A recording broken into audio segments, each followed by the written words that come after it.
ұстаздыққа ұмтылыс эпизодтарының кезекті санына қош келдіңіз. Бүгін бұйырса бізде қонақта Гүлжанар ханым. Қателеспесем 2016 жылдан бері танимын, 8 жыл ма? 8 жылдай. Бұл кісі енді біздің осы шақырылған қонақтарымыздың ішінде сол сұхбаттасайықшы, педагог мамандармен бұл кісінің тәжірибесін бөлісейікші деген сол тізімдегі топ бастаған кісілердің бірі. Және қызығы бұл кісі педагог емес, мамандығы бойынша қаржыгер. Бірақ дей тұрғанмен талай педагог, мамандығы педагог бола тұра істемей жүрген, тындырмай жүрген істерді тындырып жүрген кісілердің бірі. Енді кішігірім бір несін кіріспесін айта кетсем, оқу орталығы ретінде басқардыңыздар, ең алғаш оқу орталығын басқардыңыздар. Қазір мектеп, өздерінің жекеменшік мектептері бар. Баланы уайымдамай, қорықпай тапсыруға болатын мектептердің бірі деп білем. Енді сол сізбен жалпы қазір педагогика саласында жүрген адам ретінде, тұлға ретінде таныссақ, негізі біздің көрермендеріміз осы педагогикасының жас мамандары деп үміттенемін. Басқа кісілерге көрмеу керек деген сөз емес енді.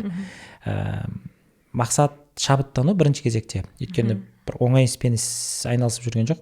Сол іске қатысты бір кішкене шығармашылық болсын, бір ұшқын алса, одан кейін мамандыққа қатысты бір мән толтыру, сондай бір ойымызда бар, ниетіміз бар.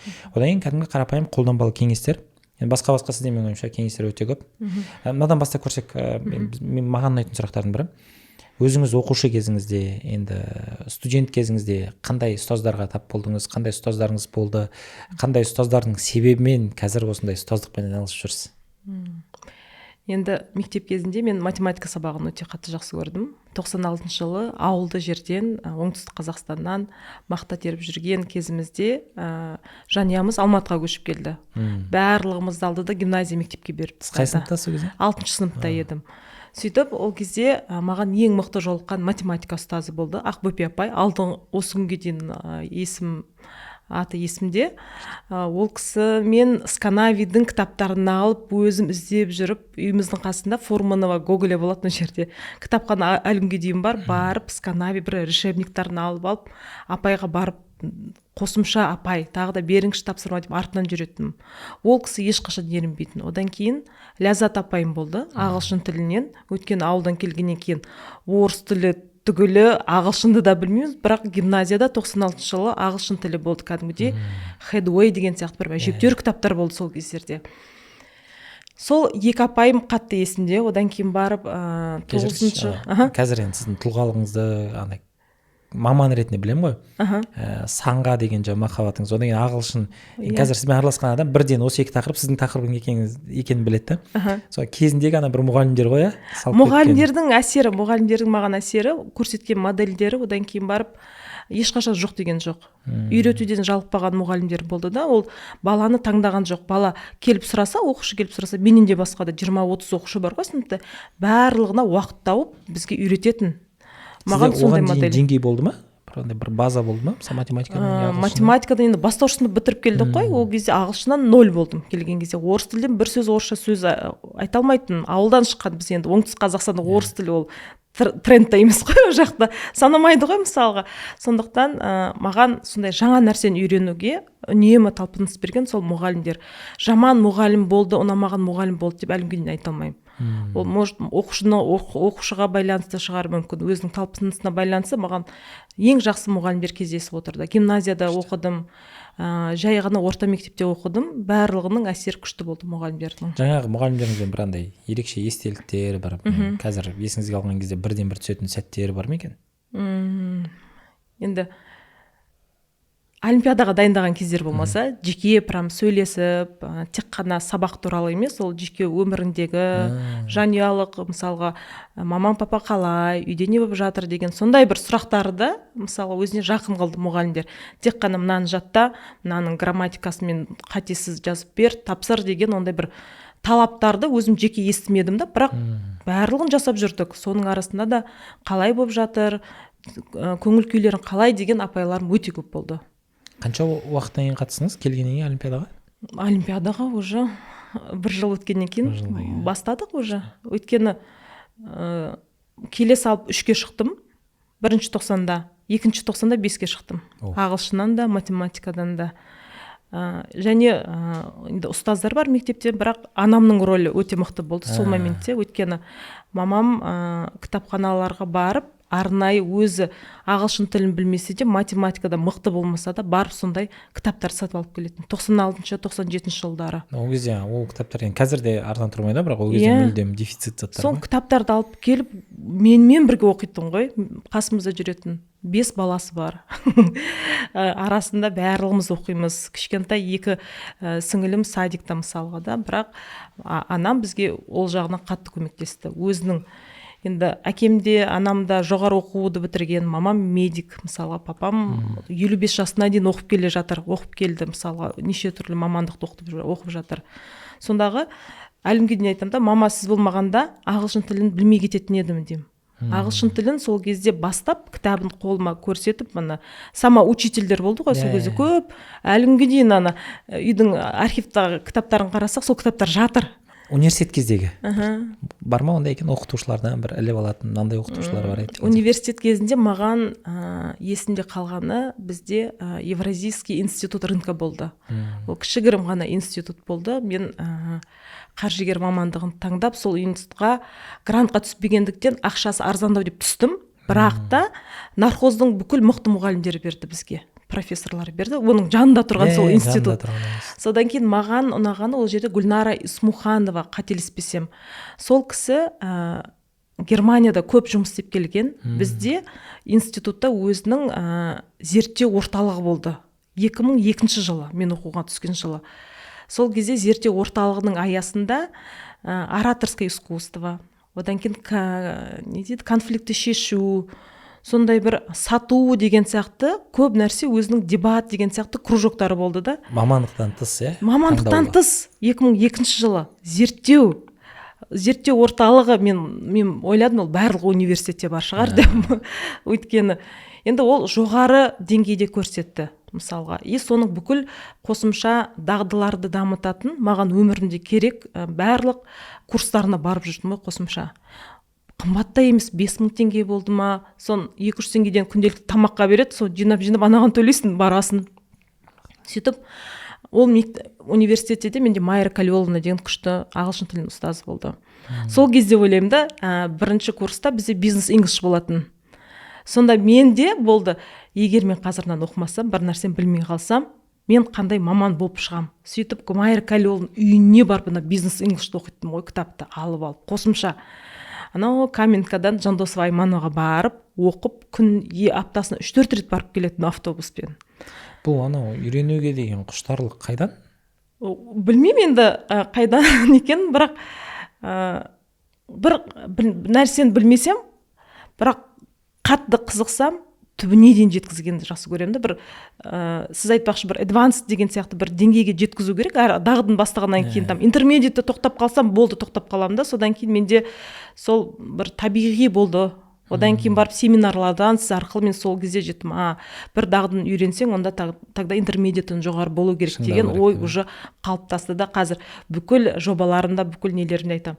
Ортасында тоқтамаймыз. Еще выше деп сонымен ұстаныммен жүрміз қазір. Балаға жүрек жылуы, Сухомлинскийдің кітабы. Бұл кітапты мен өзім жылына 1 рет қайта оқуға тырысамын. Неге? Өйткені бұл кітап маған бір айнып бара жатқан, бұзылып бара жатқан құндылықтарымды реттеп беретін, бағытымды түзулеп беретін шамшырақ іспеттес қызмет атқарады. Кез келген ғылымды алатын болсақ, сол ғылымда іргелі және қолданбалы мәселелер болып екіге бөлінетін шығар. Бұның ішінде аса бір қолданбалы дүние жоқ деп автордың өзі айтады, бірақ педагогиканың іргелі мәселелері, негізгі қазықтары қағылған кітап деп санағаннан кейін де мен бұны қайта-қайта оқып тұруға тырысамын. Сол себепті де өзіңізге педагог ретінде сіздің педагогикалық қызметіңіздің сапасын арттыру мақсатында осы кітапты назарыңызға лайық деп тауып ұсынамыз. Амандық болса, бұл кітап бізде осы қараша айында жарыққа шығады деп үміттеніп отырмыз. Егер осы кітап жайлы толыққанды ақпарат білем дейтін болсаңыз, немесе сол күту тізіміне жазылам дейтін болсаңыз, төмендегі сілтемеге өтіп, мамандарға хабарласыңыз. Әдемі. Жаңа мұғалімдер дегеннен мүмкін кейін кесіп тастаймыз, бірақ есіме түсіп отырды. Біз ағылшын тіл гимназиясы болдық. Бірінші сыныпта Абылайхан университетінің бір кісі келіп сабақ берді. Өте күшті берді сабақ. Бәріміз тілге қызықтық. Екінші сыныпта бізді қателеспесем бөліп тастады, 2 топ қана. Сыныпта ма, курста ма? Сыныпта, мектепте оқып жүрміз ғой. Екінші сыныпта 2-ге бөліп тастады. Шағын топтардан ағылшын тоқтайын деп. Сосын біз бір топқа түстік. Кәдімгі лингафон кабинет, бүкіл жабдықтар, инфрақұрылым бәрі тұр. Бірақ ол мұғалім pet student дейміз ғой, сүйікті оқушылармен ғана жұмыс істейді да, кім жауап береді солармен жұмыс істейді, қалған арт жақта қалады. Бізде сол кезде ағылшын аптасына қателеспесем 7-8 рет. Бірақ мен үшін ағылшын сабағы емес, сурет сабағы еді. Мен барамын, сурет саламын. Өйткені мұғалімнің бізде шатағы жоқ, біздің мұғалімге шатағымыз жоқ. Соңында өтер бір бағамызды қойып береді, болды. 3-4 жігіт бірігіп аламыз да, сол сабақтың артында отырып жаңа сурет саламыз. 6-шы сыныпқа шейін сөйтіп оқып жүрдік. Енді тіл жоқ мүлдем, бірақ жаңа гимназияда оқып жүрміз, аты бар. Соны 2-ші топтың мұғалімі, ол кісі Нұрлан апай етін, бүкіл мектепте сабақ болмай жатса, ол кісіде сабақ болады. Сондай ауырмайды, ол кісі сондай тәртіптің адамы. Ол топқа енді біз бір жанашырлықпен қарайтынбыз, ол жақтағы өзіміздің сыныптастарымызға, байқұстар деген сияқты. Сөйтіп бір уақытта мені сол топқа аударып жібереді ғой, ана сыныптан. Сол кезде мен мына жақтағы топтағы сыныптастарым маған жоқтау айтқан кәдімгідей, сенден айырылып қалдық қой деген сияқты, қиналатын болдың ғой деп. Ана топқа барам, кәдімгідей қиналам, оқытады, және қате оқиып. Есімде мен сол кезде дотаны докхатар деп оқығам. Өзім сыныптастарым бірге отырған, күледі ана мен оқып жатқаныма. Мәтін оқытады, мен қате оқып жатырмын, жаңа терім дәптерге тамып жатыр кітапқа, есімде. Сосын сөйлемді біткен кезде бір уф дейін десең жалғастыр деп, континю деп ары қарай оқытады. Енді не үшін айтып отырмын, ол кісілердің бір сондай жаңа үйретуден аянбағаны шығар. Бір жылдан кейін 7-ші сыныпта біз қалалық республикалық олимпиадаға қатысып жүрдік, сол ағылшын тілінен. Соның бір андай енді қазірге дейін өмірлік азық болып кетті ғой. Бір ағылшын андай бір іргетасын қалап бергендері. Маған мынау қызық. Қаржыгер маман ретінде аяқтадыңыз, тәмамдадыңыз, кейін қаржыгер ретінде жұмыс істедіңіз. Қай уақытта, қай сәтте, қалай педагогикаға, оқу білім саласына келіп қалдыңыз? Енді оның бәрін де қайталап айтамын. Барлығы ана болғаннан басталды. Қызым Малика 1 жас 2 айында, ол кезде уже банкте жұмыс істеп жүргем, бірақ балабақшаға барып жүр. Менде ана воспитательдан сұрақты, неге ол әлі тақпақты жаттаған жоқ? Сөйтіп ол айтады, мен өзім енді қызым 3 айынан бастап раннее развитие деп бәрін оқығансың ғой. Барлығы уақытында істеп жатырмын. Үйде интеллектуальный IQ корнері бар өзің жасайтыны. Өзім 1 жас 2 айына дейін жақсылап тұрып дамытып жатырмын. Сөйтіп садикке барғаннан кейін енді тақпақ айту керек қой, менің ожиданием. Сөйтсем, жоқ, әлі айтпайды деді, тілдер дұрыс шықпаған дейді. Ал содан кейін бір банкта істеп жатырмын, кешкісін садиктен алып кетем, Астанада тұрып жатырмыз. Сөйтіп бір тақпақты аламын да, 4 шумақ, қазірде қандай екені есімде жоқ, бірақ әндетіп айта берем. Отырғыз қойып жаттай демеймін, өзім тамақ жасап жатам, соны айта берем. Шашын тарайым, соны айта берем. 3 күн жетті. 3 күнде жаттап алды. Осы екен ғой подходы дедім қызыма. Иә.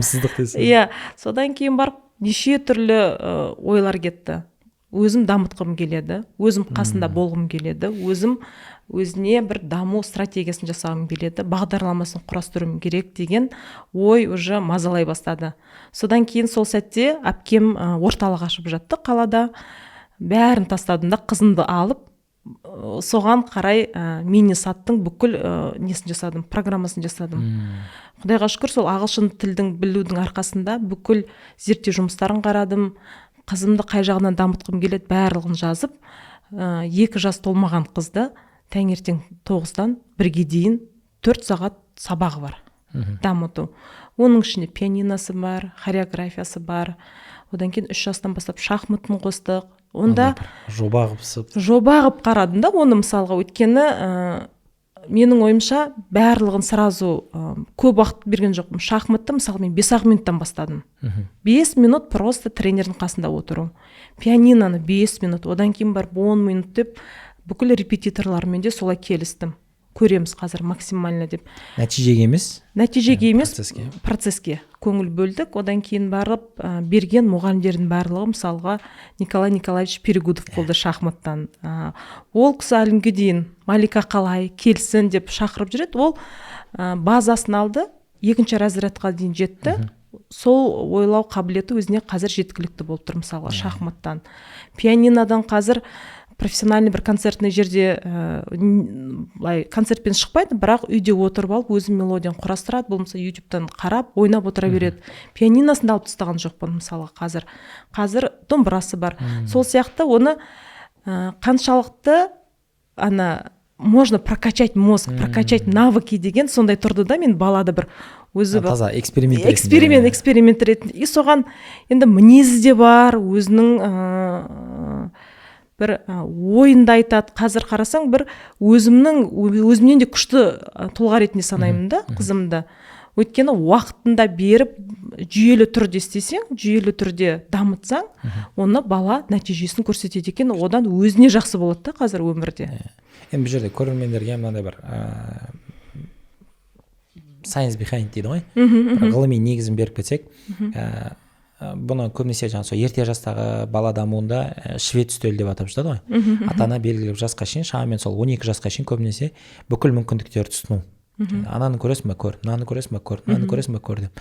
Бізде енді ол кезде ата-аналар, енді көрермендер бәрібір бұйырса, болашақ я қазіргі ата-аналар ғой, уайымдап жатады ғой, бір затты бастап тастап жатса, мына кейін осындай табансыз болып кете ме екен деген сияқты. Ол балаға бір жағынан кейін таңдау, көкжиегін кеңейтеді дейді.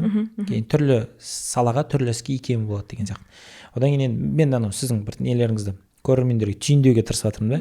Екінші бір зат жаңағы тренер, шахмат тренері, есімін Николай Николаевич. Николай Николаевич. Мен бір уақытта ол кісімен жұмыс істедім ғой, сіздердің орталықтарыңызға барған кезде. Анау бір оқиға есімде, сіздің есіңізде ме, есіңізде емес пе білмеймін, мен оны жиі айтамын. Бір баланың әкесі келді, ашуланып, мен балам шахматқа бергеніме осынша уақыт болды, мен өзім разрядникпін, кеше үйде отырып тексерсем, мынау жүрістерді білмейтін, не сұмдық, мен не үшін ақша төлеп жатырмын деп, енді орысша айтып жатыр ол кісі. Сосын маған енді ана кісінің уәжі орынды болып көрінді. Сосын жаңа Николай мырзаға барайық деп бірге бардық. Ана қызба болып, бұлқан-талқан болып түсіндіріп жатыр ана кісі. Николай мырза енді өзі үлкен кісі ғой, асықпай тыңдап алды да. Я не учу его шахматам дейді да. Мен түсінбей қалдым, біз басқа тренерға кіріп кеттік па деп. Я учу его любить шахматы дейді да. Бұл бірінші жаңағыдай отыру керек, шахматтың қасында отыру керек, үйрену керек, шахматқа былайша айтқан кезде махаббат болу керек.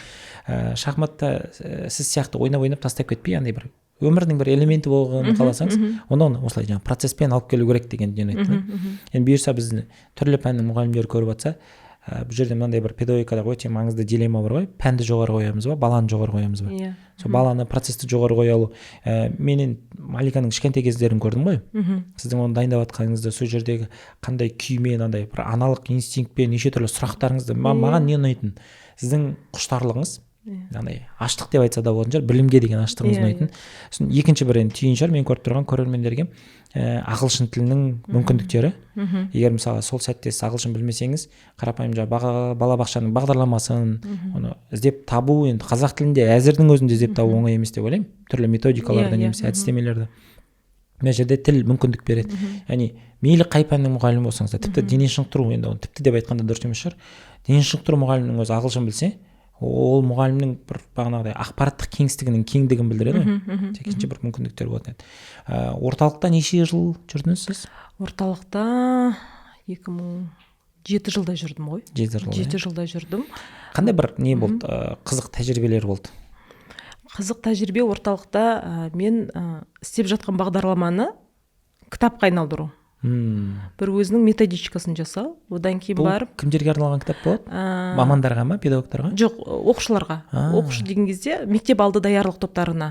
Дидактикалық материал. Сол жерде жүріп өзім ағылшын тілі мұғалім емеспін, бірақ Англияда оқыдым ғой, ағылшынды білемін ғой, менің өзімнің мықты мұғалімдерім болды ғой деп, ағылшын тілінің кітабын өзім жасағам, толығымен. Әлі күнге дейін сол кітаппен оқытады балалардың. Бірақ ешқандай экспертиза өтпеген, бірақ оның жақсы бір продукт болғанына өзім сенемін да. Әлі күнге дейін сонымен оқушыларды оқытады. Одан кейін қызықты сәттері болған бізде Москвада өзі детско-родительский коучинг деген бір мода болған. Московскийда бір несінде оқып, бітіріп, қорғап, одан кейін барып мен білемін. 17-18 жылдары қатысты. Мен біліп келдім. Енді маған ол жерде бүкіл мұғалімді оқытуға ресурсым жоқ болды. Өзім оқып алдым, енді білгенді бүкіл мұғалімдерге жеткізуім керекпін. Сөйтіп 1 жылдық цикл алдық. Ол кезде Ботагөз ханым бар, екеуміз 2 центр қосылып, ол апайларын алып келеді, жұма сайын 3-4 сағат сол коучпен отыратынымыз ғой, мұғалімдермен. Сол кезде әлі күнге дейін рахмет айтамын да, сол мұғалімдер мынау не істеп жатқандарың, қалмаймын деген бір сопротивление болған жоқ та. Оларда оқиық, тағы не бар, қандай нәрсені енгізе аламыз деп, прям әйтпесе мектеп алды даярлау мектеп емес қой. Мысалға, бір жыл келеді, бала кетеді мысалға да. Оларда мұғалімдерде ондай бір шек болған жоқ. Үйренуіміз керек, біз сіздер білесіздер деп 2 команда келіп, бір жыл тоқтаусыз өттік. Сол командаға ризамын. Әлі дейін бір қателеспесем 60%, 70% сол кезде команда әлі сол Нұр Академияда жұмыс істейді. Өзгеріске андай қарсылықтың болмауы күшті. Иә, қарсылық болмағанда күшті екен да, қабылдап жатып сұрақ қойған сайын біз Ботагөз екеуміз тренеріміз ғой енді. Одан бетер ашыла бастадық та, давай тағы да мынаны көрейік деп қоса бастадық. Тыңдаушылар сөйлеу үшін ашылды. Менің таныстарым, сыныптастарым әлі үшін сұрайды, мысалы баламыз мектеп алды даярлықта қайда берсек болады деп. Мен әлі сол Нұр Академияны ұсынамын. Сол кезде өткенде біреу сұрады, неге соны ұсынасыздар деп. Мен өйткені кісілердің педагогтарын көргем деймін да. Я олар ауысқан шығар, бірақ негізгі құрам қалды. Қарапайым мысалы біздің ұлдардың сол кезде сүйікті болған оқытушыларының бірі робототехника ағайлары. Ана кісі енді былай қарасаңыз, сол кезде мен мынау қызық болған. Педагогикалық білім жоқ көбінде, бірақ ықылас бар. Балаға бір ынта бар, бүйтіп кәдімгідей қасында отыра алады ма, қатты ұнайтын сол жағынан. Енді ол кезде біз ол жағынан қатты қарамадық, сіздердің мұғалімдеріңізбен де жұмыс істеп көрдік қой. Сол 1 жылдық жұмыс барысында қандай бір сіз мақтанатын нәтижелер болды деп ойлайсыз? Енді біз сапамен қараймыз ғой, сабақтың қалай өтіп жатқанына, баланың көңіл күйіне, қаншалықты 1 жылда біз оқушыларды мықты қылып дайындап бере аламыз деген. Ең мықты результаттар ол балалардың гимназия мектептеріне экзамен тапсырып ол кезде түсетін. Нұр Академияның балалары келе жатыр ма деген кезде жасыл түстеді ғой бізге. Қасымыздағы гимназия мектептер.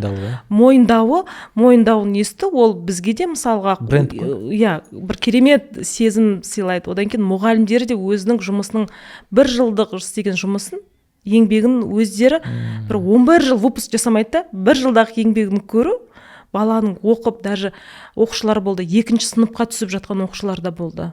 Сондай нәтиже көрсеткен кезде қатты қуанатын едік. Сол мұғалімдерге соны үйреттік. Баланың эмоциясымен жұмыс істеу. Балаларға мысалға көп сұрақ қоя береді, сабақтарды бөле бастайды. Оларға бір уақыт арнадық. Сөйлейтін уақыт. Үйіндегі болған нәрсесін айтып келеді мысалға. Сондай уақыт арнадық. Айтып алады, одан кейін бар, бәрін шығарып тастағаннан кейін бар, ол уже сабаққа уже қарайды, сабаққа қарайды. Біздің өзіміздің балаларда бар да, соны әлі күнге шейін сол бағытта, сол жолмен өтіп бара жатсақ, Нұр Академия баратқан жол ғой деп, жақсы естелікпен еске алатын, андай не емес та, ана бір балаларда болды, дәрігерден қорқып қалу деген сияқты, ондай қорқыныш жоқ, немесе мектепті жек көру деген. Сол кезде сіздер орталық бола тұра, мектеп мұғалімдерінің дайындығына аз күш салған жоқсыздар. Кәдімгі неше түрлі тренингтер, неше түрлі семинарлар ұйымдастырдыңыз. Қандай мотив болды сізде? Не үшін сіз ол кісілерге енді оқу орталығымыз ғой деп қарамай, кәдімгі олардың дайындығында бір сондай күшпен кірістіңіз да?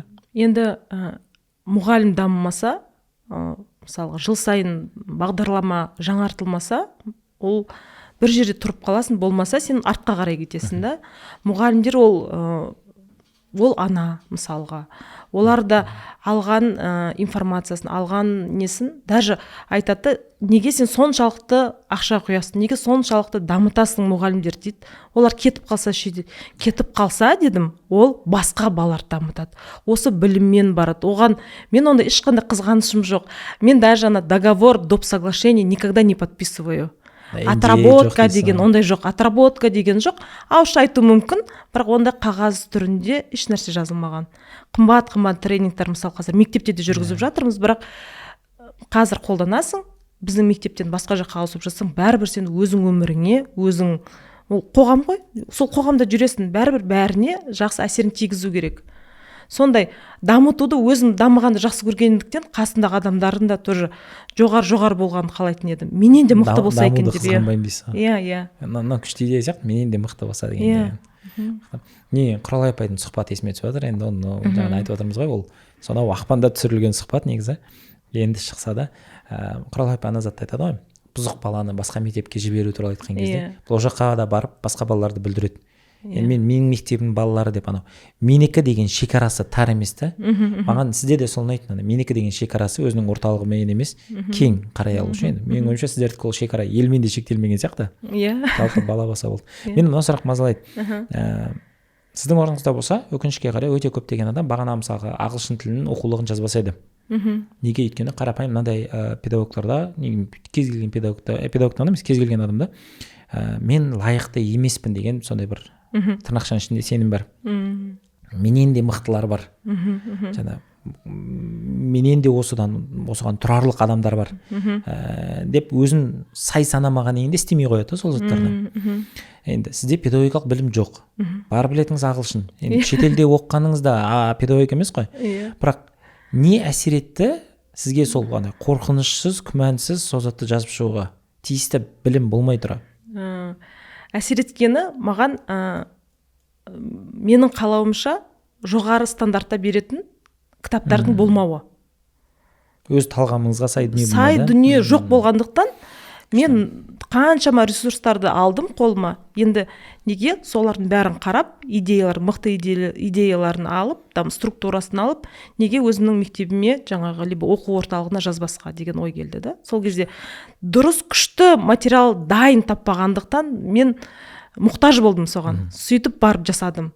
Ал дайын болса сатып ала бересің ғой. Мысалға да қазір ладно мектептің кітаптары мектепте ағылшыннан мықты кітаптары, бірақ мектеп алды даярлыққа байланысты болмаса мини сатқа 3-5 жастың аралығында онда еш нәрсе жоқ, мықты деген дүние. Сол кезде сауат ашу деген кітапты да жаздым, жаңағы апамның ертегілерін кітапты да жаздым. Сол моментте күшті шығардым, бірақ ол барлығы Нұр Академияның ішінде қалды да. Кейін мысалға масштаб болмады. Масштаб болған жоқ, ол мен масштаб туралы ойлаған да жоқпын да, бірақ басқа центрлар сұраса, мә деп PDF-ін бере саламыз. Ал қолдана беріңіз, сату жоқ. Ала беріңіз, PDF-ін бере береміз, маған онда еш нәрсе жоқ. Авторский барлық тіркелген, бірақ алып қолдана беріңіз деген. Жоқ болғандықтан істедім. Бірақ қорқыныш, лайық емеспін, педагог емеспін деген ондай сұрақ тұрмады. Сол жастарда да сол әсіресе жас педагогтарда осы болмаса екен деймін да, мен лайық емес, менен де мықтырақ адамдар бар деп. Сол сыныпта, сол оқушылардың алдында сен тұрдың ба, жауапкершілік сенде, болды, алда істе. Лайықты іздеп жүретін болсақ, біз әлі тағы бәленбай жыл дамымаймыз.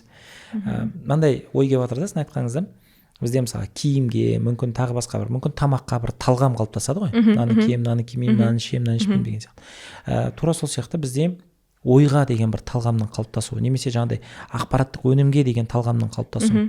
Мысалы бет алды дүниені тұтына бермей, саналы түрде тұтыну. Сізде сол талғам болған кейін де сіз бағанағы дүниелерге өз талабыңыздан жоғары қойып, көңіліңізден шықпай жатты ғой.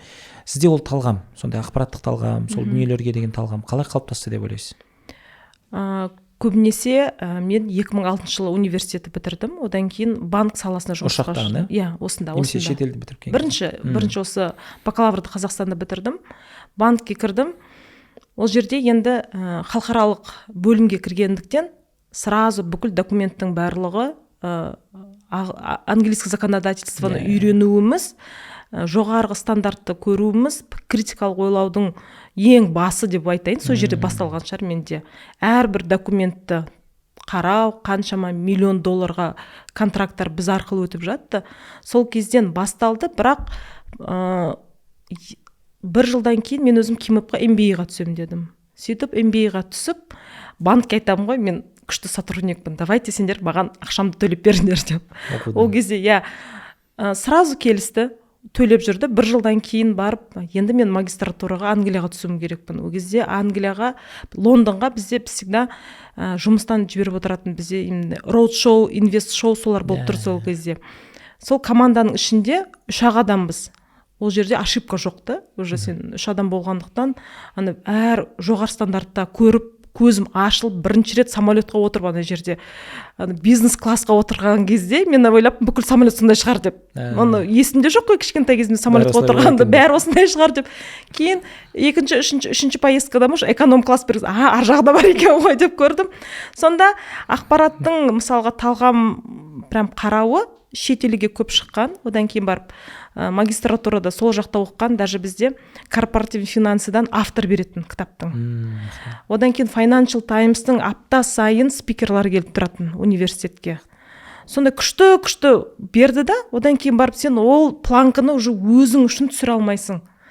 Сол планка тұрды бізде. Мен алдым, оны ары қарай дамытуым керекпін, тоқтап қалмауым керек деген. Менде бір сондай бір по жизни такой азарт. Еще істей алуға болады, адам миы шексіз дамытуға болады, там күшіміз келеді деген сияқты. Иногда даже, мне кажется, команданы солмен қысып жібертетін сияқтымын. Давай дегенмен арасында болып тұрады енді. Артық қысым ба? Иә. Жоқ, менің ойымша, педагогикалық тұрғыдан қарасақ, өзің командаңа немесе оқушыларыңа, шәкірттеріңе, олар ойлағаннан артық күтім жасау, ол педагогқа тән сипат қой негізі. Иә.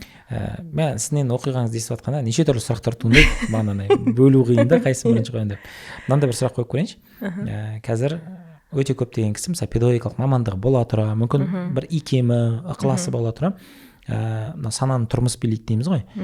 Дүниенің мәселесімен, табыстың мәселесімен педагогиканы тастап, жаңағыдай табысқа кетіп қалады. Өзінің бір бүгін тәжірибесін сатып кетеді. Мен ешқандай қарсылығым жоқ. Мүмкін ондай кісілердің педагогикадан тезірек кеткені де жақсы ма деп ойлаймын кейде. Бірақ сізде керісінше де енді миллиондар, миллиардтардың ішінде жүріп, қалай сіз оның бәрін қиып тастап, мысалы енді сол жолда мәнсабыңызды жалғастырсаңыз, енді мүлдем басқа қаражаттар болады екен ғой. Неге мынандай педагогтар жаңағы баланы мектепке сүйреген құл деген сияқты құлдардың саласына келдіңіз? Неге бұндай енді ең коммерцияланбаған, ол кезде мүлдем еңбекақы да төмен, неге бұл саланы таңдадыңыз? Ана жақта қимастық болмады ма? Мүлдем ондай болған жоқ. Өйткені үйреткен, берген нәрсеңнен нәтижені тез арада көріп отырдық оқушының бойында мысалға. Одан кейін басында мен бірінші қызым үшін күшті істеймін. Сондай бір тұжырым болды да, если қызым үшін күшті істесем, қалғандарына да күшті болып тарау керек. Өзің үшін істеген бе? Иә. Енді қазір менде ядрода малика емес, бала барлығына күшті істеуім керекпін деген уже өзіме соған қуанамын да, сондай мышление сол деңгейге жеткеніме. Тек қана бір қызымды ойлап, тек қана соған емес, қызым внимание не хватает, мама деп тұрады. Бірақ қазір көбінесе мектеп болғандықтан, енді 5-ші жылымыз ғой, басқалар алдында жүрді, оқушылар. Олар прям менің олардың күлгені, бір жетістікке жеткені, жетістікке жетпесе де мұңайып тұрса да, ол баланың жан тәнімен сен ата-анасы тапсырды, и сол олар ата-анасынан да бізбен бірге көп уақытты алады, осы мысалға жүреді. Ата-анадан мұғалімге жақынырақ бала, ол нақты. Иә. Олардың мысалға сабақ болып жатса да, апай қалайсыз деп құшақтап кетеді. Апай бүгін көңіл күйіңіз қалай? Апай сіз неге қызарып кеттіңіз? Деген сияқты. Олар көп сұрақ қоя береді, одан кейін барып оқушылар бар, апай столовыйда жұмыртқа бермей кетті, жұмыртқа берсін деп айтасыз ба дейді. Барып өздерің айтып көріңдер біріншіден. Көбінесе балалар енді қазір қорықпайды. Келіп сұрай береді, идеяларын айта береді. Қазір мен мектепте 3 директорым бар, 2-ші класстың оқушылары. Апай, біз директор болайықшы дейді. Жарайды деймін, болыңдар. Бірақ бүгін айттым, директор болу үшін сендер бір жауапкершілік алуларың керексіңдер. Бүгін қандай жауапкершілік аласыңдар десем, біз 1-ші этаждың шашылмауын қарайық деді. Жарайды дедім. Апай, біз ана жақты жинап қойдық, легон жинап қойдық деп қоңырау сайын маған келеді ғой бүгін. Балалардың сондайы есеп беріп жатыр да, содан кейін кешке Расул деген оқушым сұрайды, апай, енді зарплатамыз қанша дейді ғой, 2-ші класстың оқушысы. Онда дедім, ертең отырайық дедім. Не істейміз? Қанша тұрады? Сендер ойланып келіңдер деп жіберем. Ол мектепте тек қана маған келмейді оқушылар. Бүкіл апайларына барады, қастарына сұрайды, жүреді, ашылады. Үндемей келген балалар деген жанып тұрып шығады ғой, 1 жылдың ішінде, 2 жылдың ішінде. Көбісінде бізде бірнеше оқушы бар, психологпен өте көп жеке жұмыстар жасайды мысалға да. Оларға да жан-жақты көмектесу мысалға. Болмаса нәтижесі өте төмен келген оқушылар болады мысалға. Қазір тексеріп жатырмыз деңгейлерін. 1 деген балды да жоқ алмаған оқушылар бар да, сырттан келген. Ата-анасымен бір сөйлесіп аламыз, оқушымен, кешегі баламен бүгінгі оқушы екеуі екі түрлі болуы мүмкін. Ол көңіл күйіне байланысты. Қаншалықты қолдап жатсың. Соның барлығы мен орталықта жүрген кезде армандайтын. Сол Шаляпина момышұлы напротив бір участоктан бір осы жалғасын тапса екен ғой деп бітіп кетіп қалмаса екен деп мектеп алды даярлықтан 9 ай көреміз, и қайтадан жаңа балалар келеді да. Олар қалай болады екен ары қарай деген ой қалып тұрды. Сөйтіп барып қазір мектепте енді 1 мен 8 класстар ғой. Балалардың 5 жылғы өзгерістерін көріп өзім таң қаламын ғой. Мынау бала помните қалай келген еді, қазір қандай ашылды деп. Біз тек қана білім жағынан ғана сапасын айтуымыз мүмкін ата-анаға, былай қорытынды жасауымыз мүмкін, бірақ ата-анаға сол ғана қызық болуы мүмкін. Сол қызық оларға неге әлі 3, неге әлі 4, но мектептегі жүрген тұрысы, өзіне деген көмек жасай алуы, өзіне деген қамқоршы болуы, қасындағы досына көмектесуі, қасындағы адамдарға көмектесуі, қал жағдайын сұрау, оның барлығы өмірлік та. Ішіндегі бізде өмір, бірақ мектептің ішінде өмір болып жатады ғой. Шыққаннан кейін барып енді телефондарына жабысады, ата-анасының машинасына отырады, кетеді. Бізде оқушыларымыз бар әлі дейін. Қазақстанға келеді дейсіз ғой. Иә, қайтадан оралады сол өздерінің нелеріне. 6-да сабақ бітеді, 8-7:30-ға дейін каратеге қосымшаға қалатын оқушылар бар. Тағы да бізге домбыра керек деп айтатын оқушылар бар, мысалға. Шахмат керек деп айтатын оқушылар бар. Олардың барлығы мектептен шығара алмайсың. 7:30-8-ге дейін, таңғы 7:45-тен келген бала кешкі 8-ге дейін мектепте жүре береді ғой. Оны ата-анасы айтады, мен алып кетпесеңіздер үйге алып кетемін деп арасында әзілдеймін енді. Ата-анаға қолайлысы болып тұрғаны, ыңғайлысы болып тұрғаны, чем уақытын мектепте өткізсін, үйге келіп телефоннан жатқанша деген қазір сондай көп ата-анада сондай ой бар. Өйткені өздері игере алмайды, балаға мысалға жоқ деп айта алмайды, бала да айтады, мен шаршап келдім ғой, мен телефонмен демалайыншы деуі мүмкін да. Сондықтан көбісі қалсын дейді, бірақ балалар шаршадым, жыладым деген жоқ. Как будто қазір тағы да сабақ берсең қалатын сияқты да олар. Сондай көңіл күймен шығады оқушыларымыз. Жоқ, керісінше сол білімге деген тәбетін ояту менің ойымша күшті ғой. Бұл жерде мен мектептердің, әсіресе жекеменшік мектептердің қазіргі бір мәселесі, баланы таңнан кешке шейін ұстап отыратын, аман сау, физикалық тұрғыда аман сау, инкубациялық орталық сияқты болып кетті ғой. Ал енді ол жаққа беріп, оның мысалы іштей рухани болсын, я басқа қырларынан дамуын ұйымдастырудың өзі, ол менің ойымша өте бір күшті еңбек. Мынаған бір не қылып көрейікші, тоқталып көрейікші. Кішкене артқа барып көрейікші.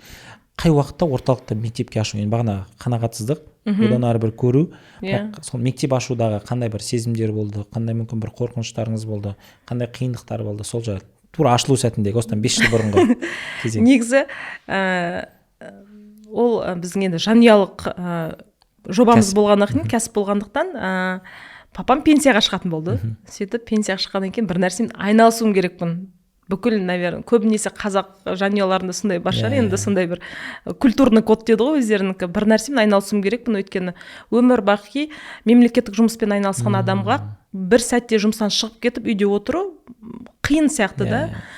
Сөйтіп жарайды деп бір кішкентай жеріміз болған, сол жерге ғимарат тұрғыза бастады. Мен айтатын мектеп болсын деп. Басына не ғимарат екен белгісіз, бірақ ғимарат бастап қойды, бірінші этажын көтерді. Ол кезде мүмкін тойхана болады, сол кезде тойхананың күшті жанып тұрған сәттері, болмаса мықты дамып жатқан магнумға арендаға береміз деген идея болды, болмаса орталық Нұр Академия сияқты екіншісін саламыз деді. Бір сәтте бірінші этажы көтерілгеннен кейін ол бір қиындықтар болып тоқтап қалды ма, ауа райы қолайсыздық болды, неше түрлі заттар болып кетті. Өйткені не үшін салып жатқанын ешкімде болған жоқ та, ой мақсат болған жоқ. Ол кезде мен Астанада жүргем, сөйтіп мектеп болсын деп қоймаймын ғой, мен қалып қалған Нұр Академиядан уже шығып, қазір Астанада жүргем сол сәтте. Сонымен жарайды, мектеп болсын, сауапты іс көреміз, ешқандай расчет жоқ. Ешқандай бизнес модель жоқ. Мен айтам, мен күштілеп тұрып стратегиясын жазып берем. Одан кейін барып 1 жыл жүрем, лицензиясын алам. Одан кейін барып қайтадан өзім Астанама қайтам деп жүрмін ғой. Сөйтіп бастап беріп кетем деп жүрмін. Бірақ привязана болғым келмейді деп жүрдім, өйткені мен папымен, інімен жұмыс істеп көрмегенмін. Олардың талаптары өте жоғары, менде де өте жоғары. Мінездеріміз келмей қалатын сәттер көп та. Әлінге дейін бар, бірақ қазір уже отырып шешіп аламыз барлығын. Үйрендік, уже 4 жылда үйрендік. Сол ғимаратқа мектеп саламыз деген сәттен бастап 3 айда ма бітіріп тастадық қой. 3 айда бітіріп, сол кезде ковид болды 2020 жылы. Бәріміз августтың 1-аптасында 2-аптасында сол ковидпен мен, інім, мамам, папам бір палатада жаттық қой. Ана жақ тоқтап қалды. Сөйтіп 31 тамызда мектептің воротасын қоршаймыз ғой. Біріншісінде уже 150 баланы қабылдап алдық. Сондай бір қызықты сәттер болды. Ол басында мектеп деп арналмаған.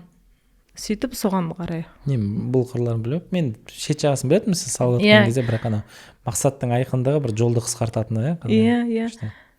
Енді 150 қазір неше бала қатырсыз? Қазір 220. 220.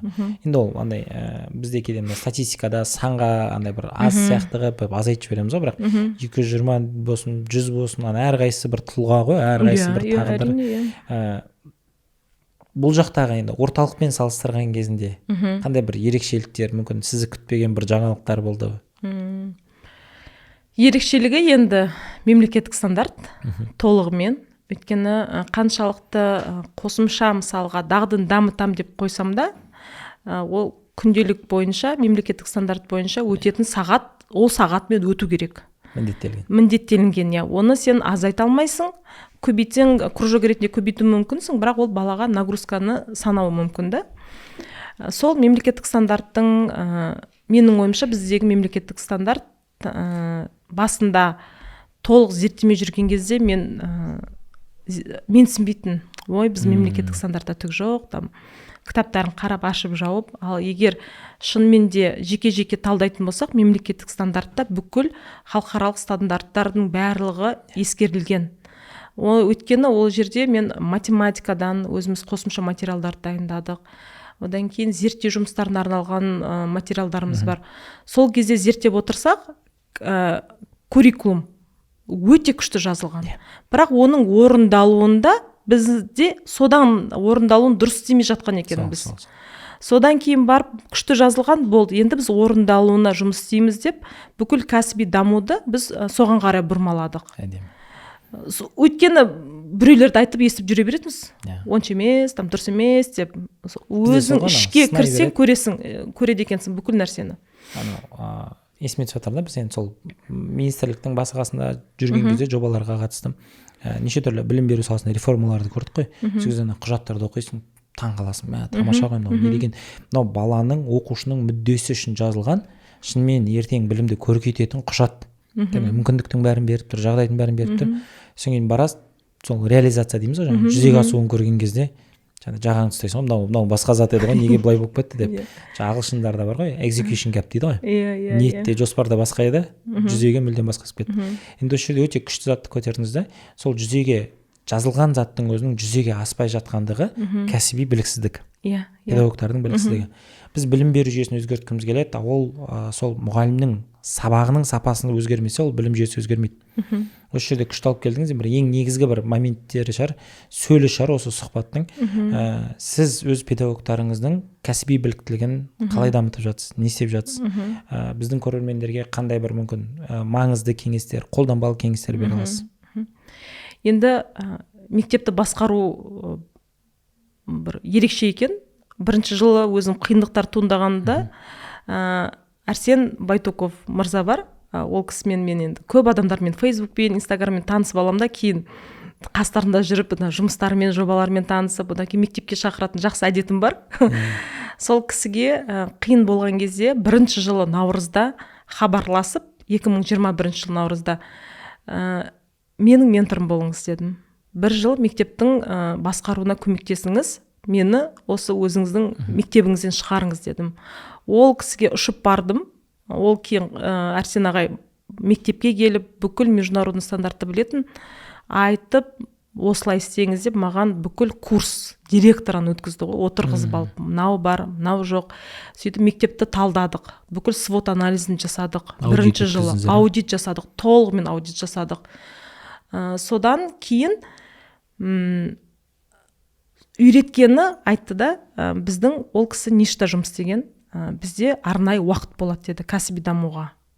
Мен сөйтіп 2-ші жылдан бастап ата-аналарға айттым. Жұма күні оқушылар 3:30-ға дейін мектепте оқиды. 4-тен 6-ға дейін ол мұғалімдердің кәсіби дамитын мен арнайы семинар өткізетін уақыт деп мен өзіме уақытты алып алдым қайтадан. Бұрында кешкі күн тәртібіне енгіздім. 6-ға дейін бұрында оқитын болсақ жұма күні, бірақ жаңа енгізгеннен кейін мен мұғалімді дамытуым керекпін.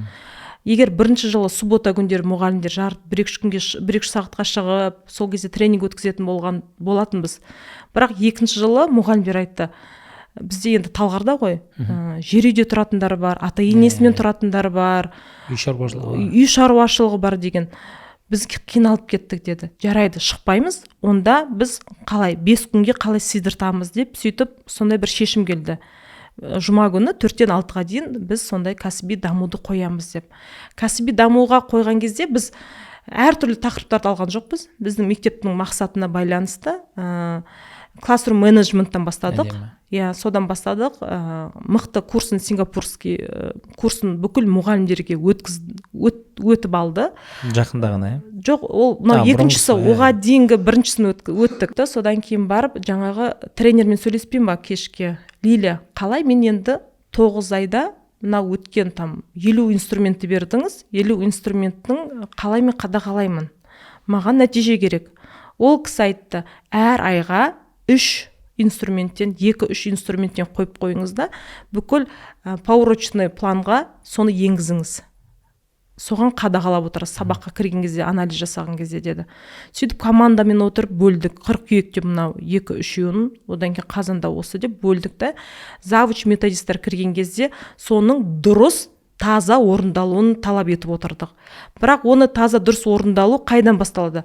Сабақтың мақсатына қандай нәтижеге жету рефлексия қалып келеді. Соның арасында жаңағы 3 инструмент енді бір сабақта қолданбайды ғой. Қайтса біреуін таза орындаса, мұғалім уже келесі деңгейге өте беретін болды. 1 жыл біз солай жасадық. Одан кейін барып, енді мұғалімдердің коллаборативті планированиесі бар бізде. Соған да уақыт алып, мұғалімдердің расписаниясында именно орындар қалдырып кетті, коллаборативный деген сияқты. Ол кезде бүкілі мен отырды, методисттер отырды, бүкіл методический жұмыстың ішінде мен жүремін. Сол өзім жүріп, өзім апайлармен бірге пісемін, ана жақтан мықты тренерларға тағы да жазамын, ақылдасып қойып, тағы не бар, давайте деймін. Сөйтіп барлығын сол 1 жылдық жоспарымызға енгізе бердік. Биыл мысалға мұғалімдер тамызда архитектура критического мышления өтті. Мен 2 жыл болды соны айтып келе жатқаным, критикалық ойлаудың дағдысын біз енгізуіміз керекпіз. Одан кейін бар біз оны өлшей алу керекпіз. Оны қалай жасаймыз, қандай инструменттер көмектеседі, өзгерісін қалай көреміз деген ой болатын. Енді сол семинардың өтті, енді осы жұмада біз бөлеміз. Қайсы инструментті қайсы айда прям максимально күшті қылып енгіземіз. Мысалға 25 мұғалім мектепте істесе, балаға күніне бізде 8 сабақтан. 8 сабақта барлығы әрқайсы 3 жаңа методиканы енгізсе, ми ашып кетеді. Бәріміз бірде 3-ін таңдаймыз. Барлығымыз өзіміздің пәнімізді бір мезгілде енгіземіз. Бала сонда ол не үшін қолданып жатқанын толығымен сіңіп түсінеді. Солай біз енді осы жұмада келісеміз. Қандай инструменттерден бастаймыз деп. Әр пән, әр мұғалім бәрі бір нүктеге жұмыс істейді ғой. Мен көрген заттарымды түйіндеп көрейінші. Сіздердің кейстарыңызда дейік, сіздердің мектептеріңіздің кейсінде мұғалім кәсіби дамуын қалай ұйымдастыра алады? Бірінші ол соған уақыт арнау, арнайы уақыт бөлу, уақыт пен орынды бекіту. Енді жас мамандар тыңдап отқан болса, өте маңызды заттардың бірі. Бір танымал кісі өзінің мамандарына жаңа еңбек ақысын төлеген кезде аптасына 40 сағат деп емес, ол кісі қосыңдар дейді, 1 сағат. Жаңа learning hour деп атайды, үйрену сағаты деп. Сендер аптасына 1 сағат сол үйрену сағатын қосыңдар. Енді ол минимум талап. Егер жоғарғы менеджментқа баратын болсаң, онда сенде күніне 1 сағаттан қосу керексің деген сияқты. Ол үшін төленбейді дейді, бірақ ол сендердің өздерің пайдаларың үшін. Яғни бірінші түйін, кеңес уақыт арнау. Бекітілген аптасына күні уақыты бәрі белгілеп қой. Екінші бір көрген затым ол жаңағыдай қазір бізде көп жастар бар, неше түрлі курстарға, жаңағы сансаққа басын ұрып неше түрлі зат үйреніп отқан, еңбектеніп жатыр ма? Иә, бірақ өнімді емес. Ал сіздердің кейстарыңызда нақты фокусқа жұмыс істеуді. Яғни бізге не керек? Мынау ғана керек, осыны пісіреміз деген сияқты. Осы бір қатты ұнады. Үшінші ол андай жылдамдық, бір нәтиже үшін емес, андай бір бәрін өтіп кетіп өттік деп отырмас үшін қадағалауларыңыз ұнады да. Иә. Өткен затта соңына шейін отырып қадағалау, мысалы бір өткен затты бір тренерден алынған заттарға қарай пісіріп кету. Бұл енді менің түйген кеңестерім, көрермендер өздері де түйе жатар. Менде мынандай сұрақ. Өкінішке қарай барлық мектепте Гүлжанар ханым жоқ. Немесе барлық мектептің директоры өкінішке қарай сіз сияқты ықыласты емес. Бізде мемлекеттік мектеп болсын, өкінішке қарай жекеменшік мектепте болсын, мынандай бір дүние бар, жаңағы есеп үшін жұмыс істеу. Қағазда бәрі жақсы ма? Болды, бәрі жақсы, сонымен қоя салады. Ешкім бағанағыдай ұзаққа жоспарлап, оны жаңағы бірнеше жыл алдын ол тақырыпты былайша айтқан кезде қыздырып алып келіп, оны мойындатып, оны бүйтіп кіріктірмей жатады. Осындай жетекшісі, менеджері жоқ жас мамандар не істей алады? Енді бұл бір сіздердің мектеп мұғалімдеріңізге деген бір алаң ғой, мүмкіндік қой. Ал ондай мүмкіндігі жоқ мұғалімдерге қандай кеңес беретін едіңіз? Олар не істей алады? Олар қалай дами алады? Оларда керісінше директор андай тежегіш болуы мүмкін да. Оқиын десе, үйренейін десе, жоқ жаңағы жалауларды ұстап сайлауға шығыңдар деген кісі болуы мүмкін ғой, енді әбден мүмкін. Оларға қандай кеңес беретін едіңіз? Енді мұғалімдер ең жаман оқушы деп айтады ғой. Иә, либо тыңдаушы ма, ең жаман тыңдаушы деген бар ғой, ұғым. Нақты бір кеңес айту, ол егер мектепке келген кезде ол қасына 2-3 мықты сондай мұғалімдермен бір әңгімелесу керек сияқты. Қасына адам тауып керек, партнерлар сияқты қылып, мысалға, сіздің сабағыңызға кіріп көрейінші, балаларыңыз сіздің сіз туралы керемет айтып жатыр, сіздің сабағыңыз сияқты болсын деп маған ұсыныс жасап жатыр деп барса, мұғалімдер жоқ демейді. Сонда бір мұғалім, 2-3 мұғалім тауып алса, қасына мысалға өздері шағын орта құрса, шағын кішігірім орта құрса, өздерінің бір мектептің ішінде бірге кітап оқу мүмкін, бірге таңертең ерте тұру мүмкін. Ол тек қана педагогиканың бір шектеліп қалмайды ғой, мысалға бірге барып кофе ішу мүмкін. Содан бастаса. Одан кейін барып ол мысалға бұл мектепте мен не істеп жүрмін? Сұрақ болады мысалға. Мектепте уақытша жүрмін ба? Бұл мектептің не ұнайды? Мен не үшін бұл мектепте жүрмін? Сондай бір сұрақ болу керек сияқты, прям жүрегінде өз-өзіне есеп алу үшін. Мысалға келе салып мен мемлекеттік грантында отработка үшін жүрмін десе, онда ол келетті, қарызы біткеннен кейін, грант біткеннен кейін ол мұғалім болып қалмауы да мүмкін. Болмаса, бір мықты осындай мұғалімдерді тыңдап, мысалға жиналыстарда бір мүмкін бір ақпарат алып, мүмкін бір музейге барған кезде бір түйіп, балалардың бір нәтижесін көргеннен кейін мұғалім болғым келеді деп мүмкін ол кезде ояну мүмкін. Институтта емес, сол кезде оянатын да мұғалімдер болады. Мысалға біздің мектепте Ғалима апайымыз болды. Биология мамандығын бітірді, бірақ биологиядан сабақ бермеген. 40 жасында келіп біздің мектепке көмекші ретінде кіреді. Бірақ дипломы бар, биологияны жақсы көреді, музейларда жұмыс істеген, сол жәндік өсімдіктерге байланысты музейде істеген кезінде ең күшті сабақ Discovery Ғалима апайда болатын. Өйткені аңыз қылып айтады, балаларға қызықтырып айтады. Ол қазір болмаса да басқа жұмыс істеп келіп, өмірлік мысалға не дейді? Тәжірибе жинеп, тәжірибесін байытып, соны уже балаларға жеткізіп жатыр да. Одан кейін менде Шолпан апай бар. Тоже диплом алып алады, банкке кіріп кетеді, бастауыш сынып мұғалімі. Оған қоса магистратураның психологиясын бітіріп алады, педагогика психология дегесін. Бірақ банкте Excel'де жұмыс істеп отыр да. Сөйтіп өзінің бала шағасын болғандықтан енді жүрегі бұрып тұр да мектепке. Бізге 1-ші жыл келді. Қазір 5-ші жыл жұмыс істеп жатыр. Ол кісіде аналитика ұрып тұр. Өмірлік тәжірибе. Excel деген кезде Шолпан деймін ғой. Шолпан апай, сіз білесіз ғой деймін ғой. Excel өзім жақсы көргендіктен сол барлығын талдап береді. Оның тәжірибесі бар да.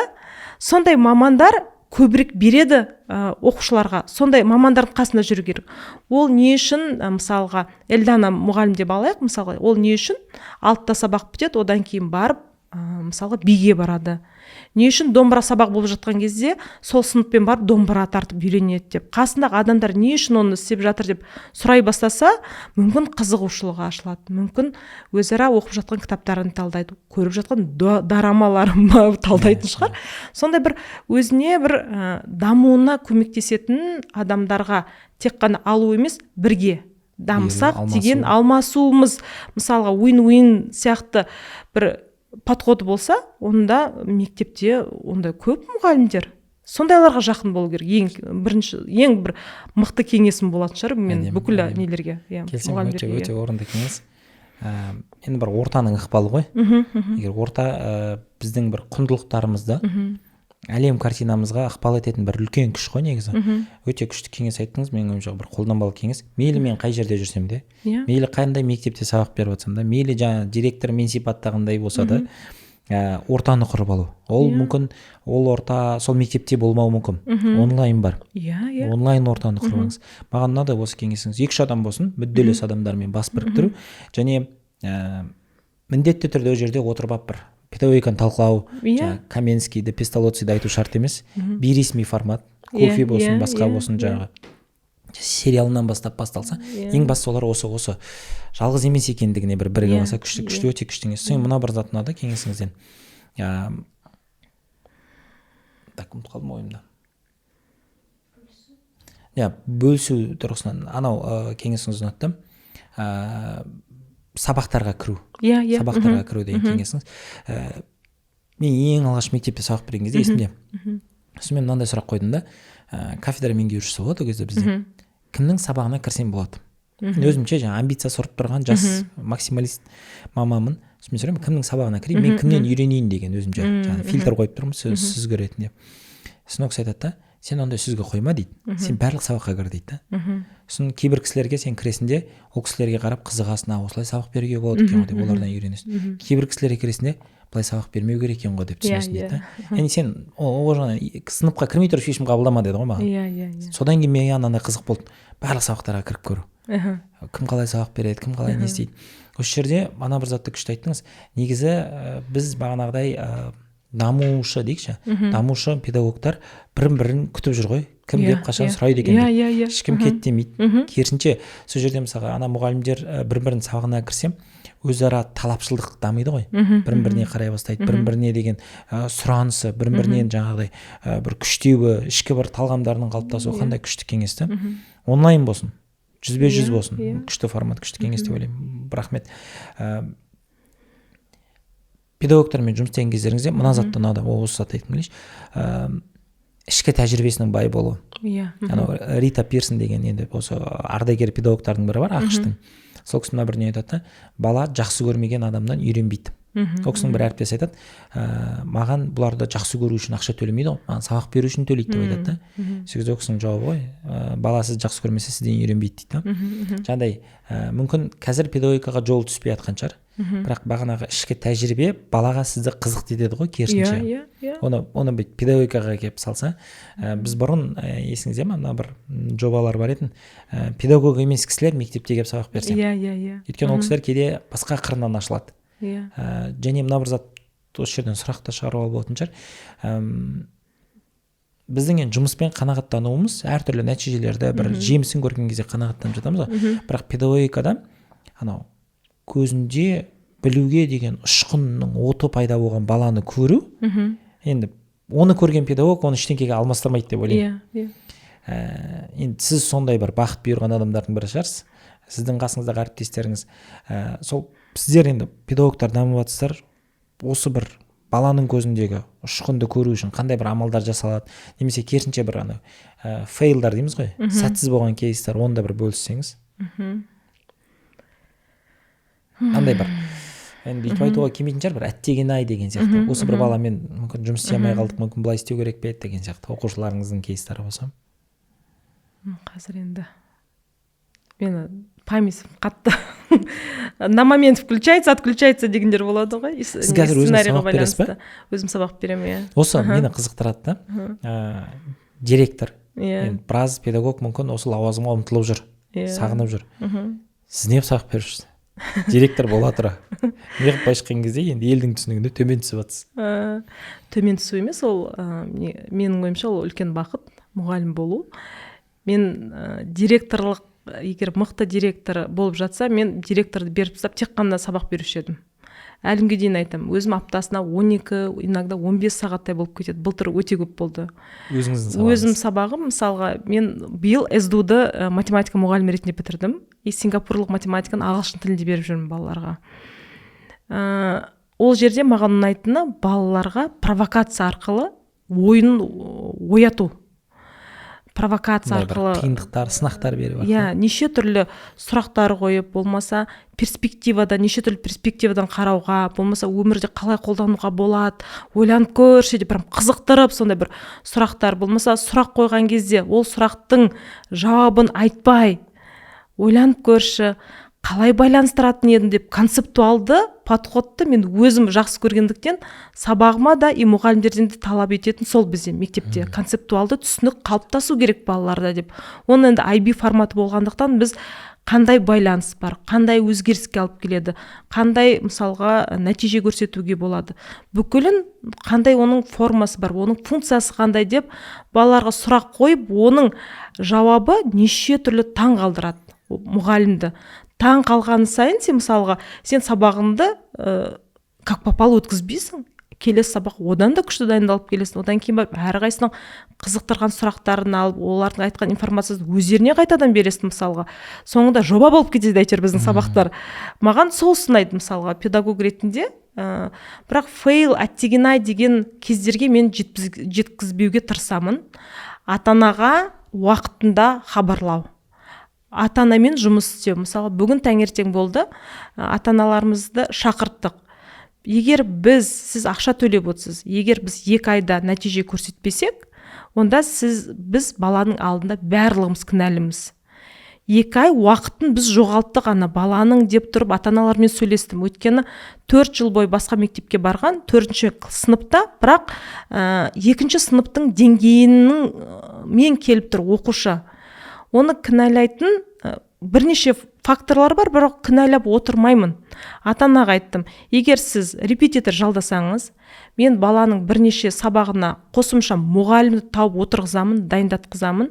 Результат көрмесек, дедім, онда біз көмектесе алмадық, мен шындықты айтамын деймін. Менің қолымнан келмеді деп, біздің мұғалімдердің қолынан келмеді деп айтамын. Солай ата-анамен мен басынан келісіп аламын. Қиналып жатырмыз ба, айтам. Шамамыз жетпей жатыр ма, айтам. Мысалға, әртүрлі оқушылар болады. Дайын оқушылар болады. Олимпиадаға дайындалатын оқушылар болады. Болмаса, ата-анасы болады. Сол сыныпта просто отырсыншы деген оқушылар болады. Оларға мен қарай алмаймын олай.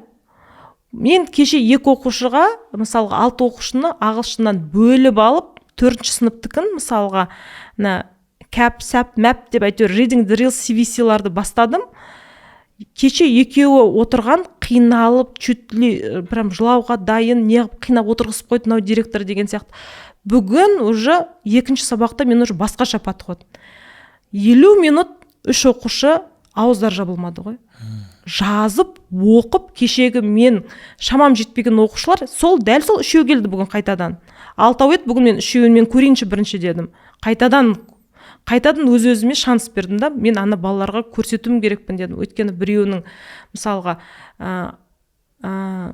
сыныбына қарағанда лишний вес дейді ғой, оқушыда артық салмағымен келді. Ол уже балада білмеймін ғой енді қандай ойы бар. Ана жақта барлық кішкентай бала, ол өзі артық салмақпен отыр. Анасы бойы кішкентай, мен ешкім үйреткен жоқ, мен ешкімге керек емеспін деген отыр да. Біреудің любимчигі болып қалған басқа мектепте, бірақ показательдер 1 деген балға келіп тұрды.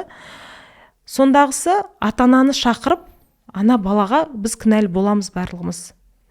Қазір оқытпасақ, қазір барлығымыз, сіз де күш салмасаңыз, мен де дұрыс күш салмасам, баланың алдында кінәлі боламыз, мен всегда айтамын. Сөйтіп шешіп алым. Өйткені 1-ші жылы мен өзім енді менеджментті қатты араласпадым ғой. Бірінші жыл енгізгенде менде мектепте директор да болды, завучта болды. Мен стратегический директор болып, там новый жаңа направлениені енгізу, там робототехниканы енгізу деген сияқты сондай сәттер болды да. И то ковид еще 15-ақ бала оқиды кетеді, сондай болды. Ыңғайсыз болды күнтізбені жасауға. Сөйтіп жүрген кезде 25 мамырда маған бір ата-ана звондайды. Мен бір жыл не үшін саған ақша төледім? Айғайлап, шыңғырып, ана жақта боқтап, әйел кісі қызының үшін мені жұлып жеп қойды телефонмен 10 минут. Я мен сіз түсінем деп қана айттым. Бірақ сол кезде мен контрольда ұстамағандықтан мен оны мойындадым. Менің контролімде болмады, мен мойындаймын, кінәлімін, ақшаларыңызды қайтарып берейін. Ақшасы да керек емес, түгі де керек емес деп документ алып кетті. Ең қызығы, сол қыз биыл 6 классқа қайтадан алып келеді мектепке. Ата-анасы. Сіздерден артық мектеп жоқ екен деп. 4 жылдан кейін қайтып келіп отыр. Мен айтам да, мен енді ана мамасынан уже аяқ тартасың ғой. Қазір егер қайтадан қадағаламайтын болсам, қайтадан мысалға, сондай балаларды мен біліп отыруым керекпін да. Әр сынып жетекшіге айтам, сабаққа кірген кезде де, мысалға, талдауға кірген кезде де, сондай оқушыларды бірінші жазып аламын. Кімге қандай көмек керек, қандай сабақтан. И оларды екеу-үшеуден сабақтан, мысалға, математика болып жатса, математикасын алып аламын да, мына жақта математика қосымша мұғаліммен отырғызып қоям, 2-3 баламен. Одан кейін барып ағылшыннан қиналбаса, ағылшыннан оқытып қоям. Бірақ оның барлығы бала бір деңгейге жеткен кезде қайтадан тобына қосып жібертеміз. Маған ең бастысы сол фейл болмас үшін мен уақыттылы сондай оқушыларды мұғалімдер енді менеджер ретінде қарамайды. Үйретем ғой, бірге жүр ғой, балаларым үйреніп кетеді ғой дейді. Маған именно менеджер ретінде маған мектепке ақша төледі. Мен бүкіл айтқан қызметін уақыттылы дұрыс беруім керекпін деген бәрібір ой тұрады менде. Содан кейін барып сондай оқушыларды мен бірінші шығарып аламын. Одан кейін барып олармен жұмыс істейміз. Енді мықты оқитын оқушылар, дарынды оқушыларымыз, олардың уже расписаниесі бар. Олар и так оқиды. Ал қазіргі менің күзгі именно 1-тоқсандағы жұмысым сондай оқушылар тез шығарып алу. Анықтап алу. Ол үшін сынып жетекшіге барасың, анадан сұрайсың, бәрінен сұрайсың, завучтан сұрайсың, шығарып алып, уже расписанияға бөліп тастау. Егер оны істемесем, 25 майда тағы да звонок болады. Оға дейін ата-ана табелін көрмейінше, ата-аналарға біз 90 сайын детальный отчет жібереміз. 25-30 бетке байланысты болу мүмкін да, бүкіл дағдыларына дейін жазамыз. Сабақтағы қандай мақсатқа жетті, қандай қосымша кітап оқыды, тәртібі қандай болды, диктантты қалай жазды, 90-дық бағасымен 25 бетке дейін отчет жібереміз. Оны ата-ана бүйтіп оқып отырмайды. Дейді, ашады, болмаса ашпайды. Сол бетінше қалады. Сондықтан олар 25 майда табелге қол қойға келген кезде не үшін 3 дейді. Оға дейін мұғаліммен сонда 9 ай сіз неге жұмыс істемедіңіз? Мұғалім отчетін жіберіп тұр, хабарласып тұр. Барлығын біз фиксировать етіп отырмыз мысалға. Сол кезде сұрақ, сол кезде көп ата-аналар сол кезде оянады, өкінішті. Оғанға дейін енді біз барлығын анықтап алғанмен көрмей болады ғой, адам болғаннан кейін идеалін біз жасамаймыз деп ата-анаға всегда айтам. Мақтап келеді, ой, сіздер мектептерін мақтамаңыз деймін. Идеальный емеспіз. Біз бірақ проблема туындаса, сұрақтар болатын болса, бірінші ата-анаға хабарласамыз. Бірге шешуіміз керекпіз деп. Сол фейл болмас үшін мен анықтап сол жұмысты жүргіземіз. Қазір мектептерде, әсіресе жекеменшік мектептерде бізде клиент, маркетинг тілімен айтатынбыз ғой, клиент кім екенін ұмытып кеткен сияқты. Бізде сол клиент ата-ана сияқты болып кетті. Соның бір жаңағы қалауын, соның бір талабын орындап кетеді. Шын мәнісінде егер қарайтын болсақ, түптеп келгенде клиент бала ғой. Оқушы. Ол өзі төлемеген болуы мүмкін, бірақ негізгі сіздің қызметіңіздің тұтынушысы сол. Ата-ана болып, сіз болып, жалпы тәрбиедегі үштік одақ дейді ғой.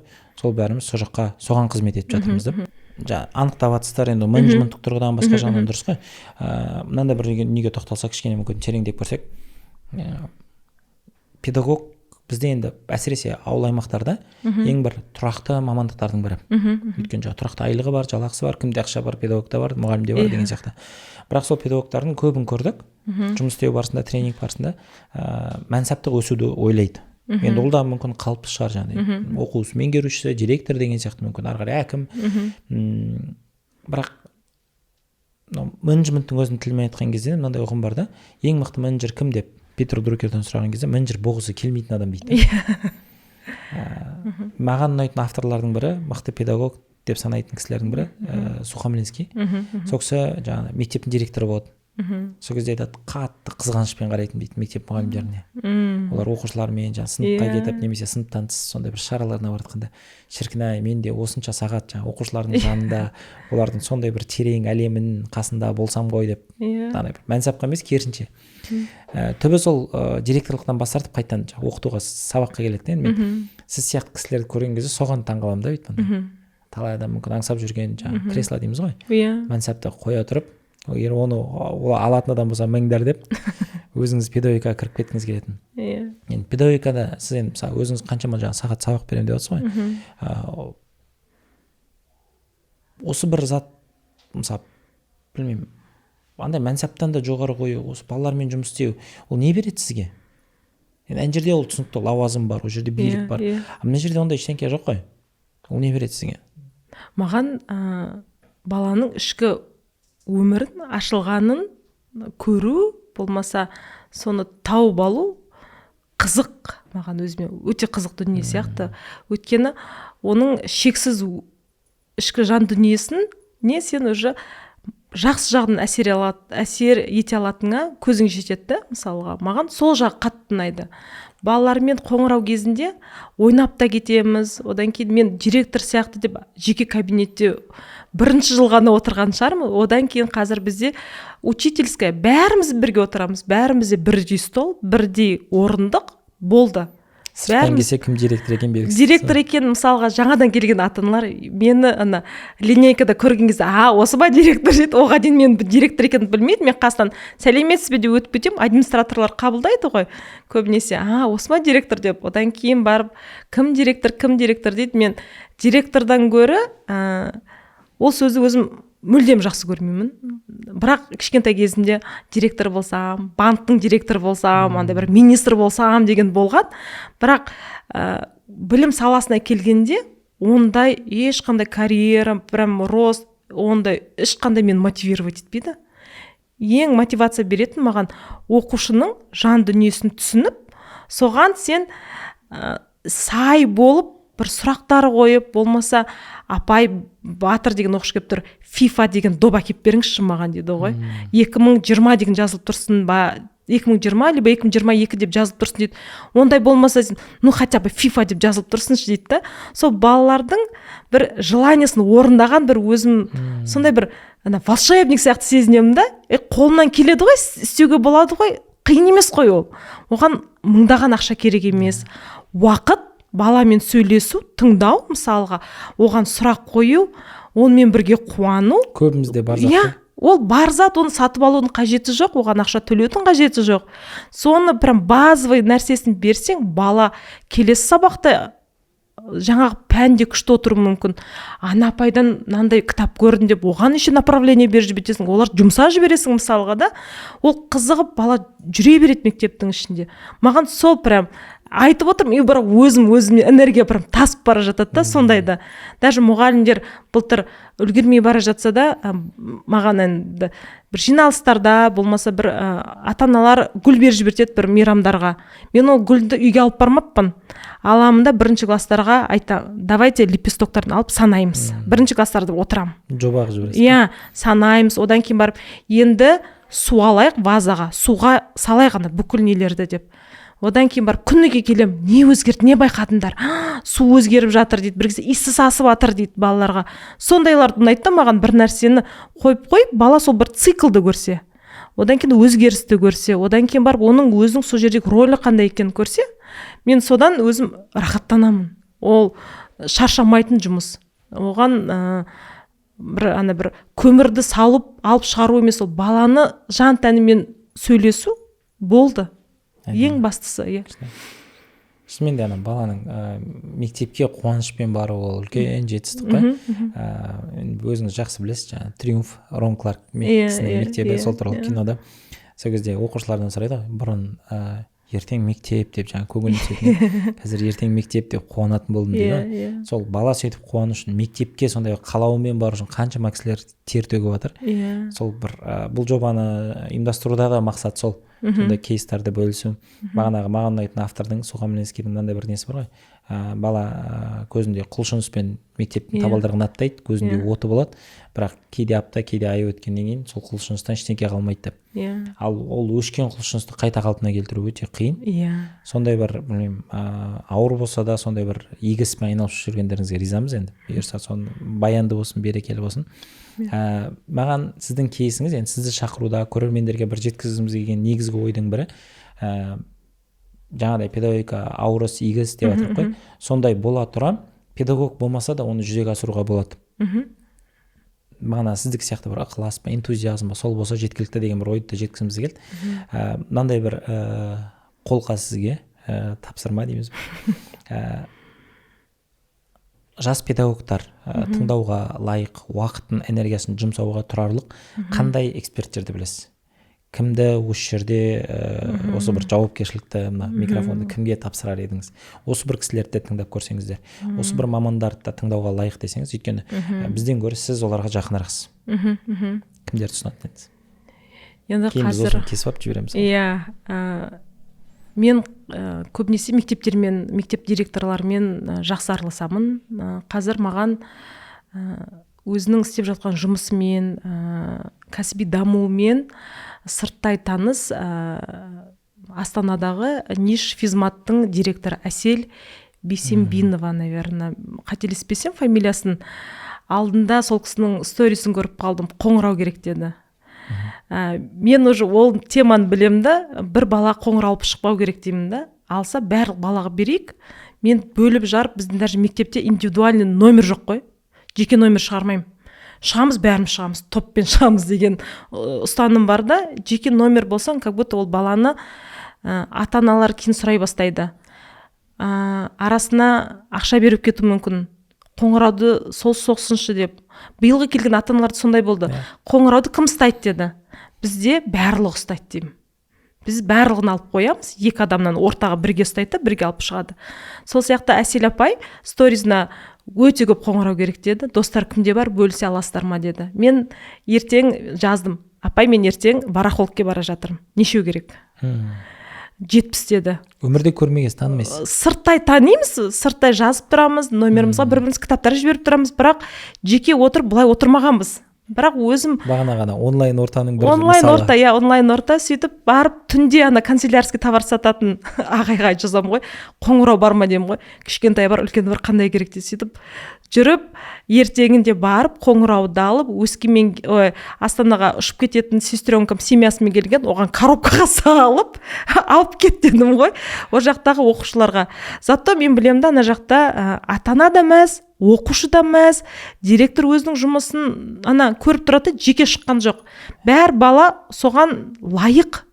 Сол Әсел апайым мен қазір өте күшті мотивация береді. Енді арамызға бір көпір болып жалғап жүрсеңіз. Тағы бұрыннан өзім жақсы танимын. Мектепті ашқан кезде мектеп директорларын қатты білмейтін. Сол кезде бірінші танысқан Рената болатын. Рената Төлегенова, Дана мектебінің құрылтайшысы. Тоқтаусыз даму үстінде бүкіл сұраққа жауабын береді. Ешқашан еш нәрсені былай жасырмайды ғой. Гүлжанар, біз мынаны істеп жатырмыз, сен не істеп жатсың? Біз мынаны істеп жатырмыз, давай, осындай выходтары да бар, мынандай көмектесетін жайлар да бар деп. Соңғы мысалға 2 жылда тренингтарға бізге Сингапурдан келеді тренер. Мұғалімдерін жібересің ба? Я, жіберем деп. Сондай біз кәсіби қарым қатынасымыз одан ұлғайып жатыр да, тек қана кәсіби емес, қазір енді құрбы ретінде бір-бірімізді жақсы өте қатты араласамыз. Ол кісінің бөлісетін енді мықты. Бұйырса енді ол кісіге де сол сіз арқылы қол жеткізсек, ол кісінің анасы Күләнді Уәлиханқызымен бір келіскенбіз, бұйырса ол кісіні бір қонақ ретінде көргіміз келеді. Ол кісінің де енді бір тәжірибесі бірегей деп ойлаймын. Мынандай бір енді рахмет ұсынған адамдарыңызға. бізде осы YouTube арнаның жаңағы не дейді баннер дейді ғой, төбесіне мынандай сөз жазып қойдық та, баланың шырағын жағу үшін деген. Енді ол шырақ деп бұл жерде сол педагогикада жиі айтылады, баланың шырағын жағу, сөндіріп алмау. Жаңа көбімізге таныс, менің атым Қожада да жаңа бала қап емес, не болса соған сыйғыза беретін, жаңа басына тыға беретін. Ол шырақ, шырағын жағу деген идеялар көп айтылады да. Және сол шырақта тағы енді ағылшын тілінде көбінесе кездесетін мынандай бір мысал бар. Педагог сол шырақ сияқты өзгеге жарық жағам деп жүріп өзін жағады, өзін құртады, жаңа өзін құрбан етеді. Енді сізді былай белгілі бір деңгейде таныс адам ретінде, әлеуметтік желіден бақылап отыратын адам ретінде сол өзін құрбан етіп, өзінің денсаулығын, мүмкін жүйке жүйесін құрбан етіп, сол балаларға қызмет етіп жүргеніңізді білеміз. Сол қызметіңіз баянды болсын, берекелі болсын. Енді сізге содан бір сауаптан жазсын дейміз.